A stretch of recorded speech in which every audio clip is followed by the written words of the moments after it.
You're listening to the Bon Ray Show. Today is Monday, so we're going to have a quick look at what's going on. And we talk about the EU on Monday. And because we've no real government, our government's ran by the EU, and we just have puppets since 2008.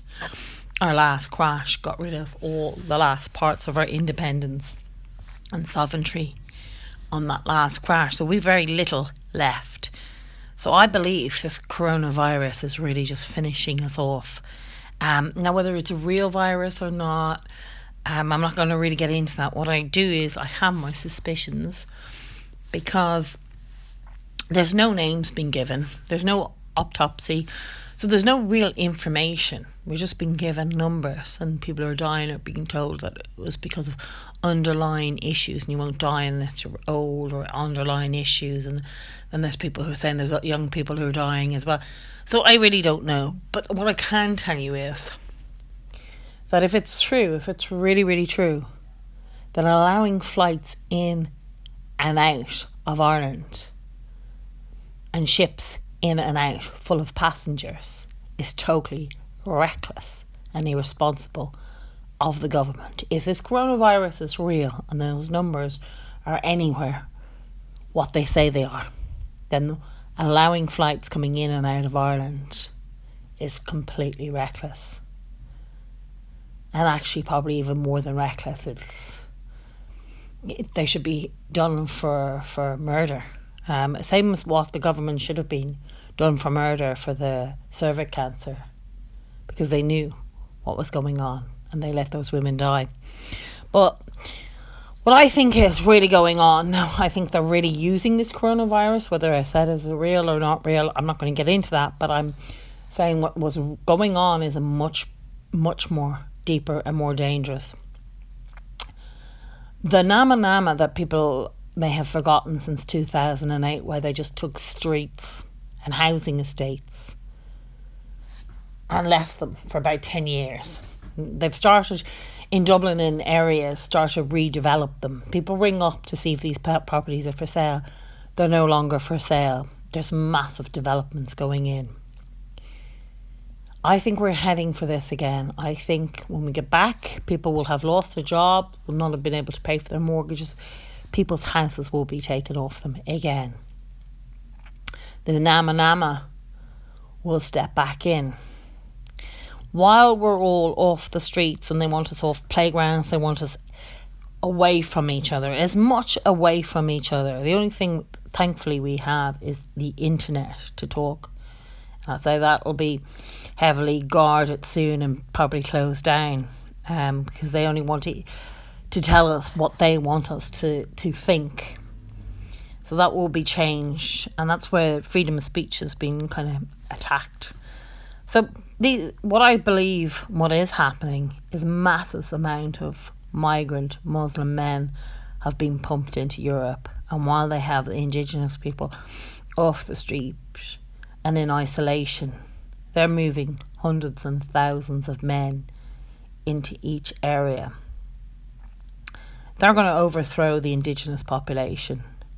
And when we wake up in a few weeks, few months, whenever they have had enough time to destroy each country, and when we get out again, there will be no Ireland, there will be no England, there will be no France, there will be no Italy. None of these countries will exist. And it'll be Iran that will be mainly Muslim men, and Islam, because it's complete takeover and it controls every part of your life, will be the main force. The globalists will have put that in place. And there will be the UN who's running all this. You will not be allowed to speak out. Complete communism.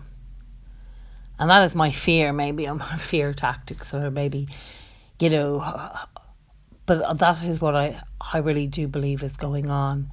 These 500 new guards, I reckon none of them are probably Irish. They're probably all this new diversity group that the government wants.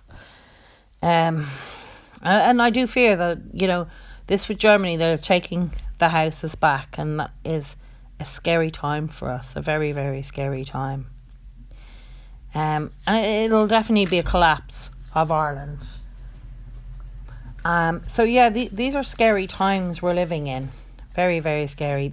Talking about instead of talking about closing airports and closing ships and whatever, they're talking about closing playgrounds and beaches and leave airports still open.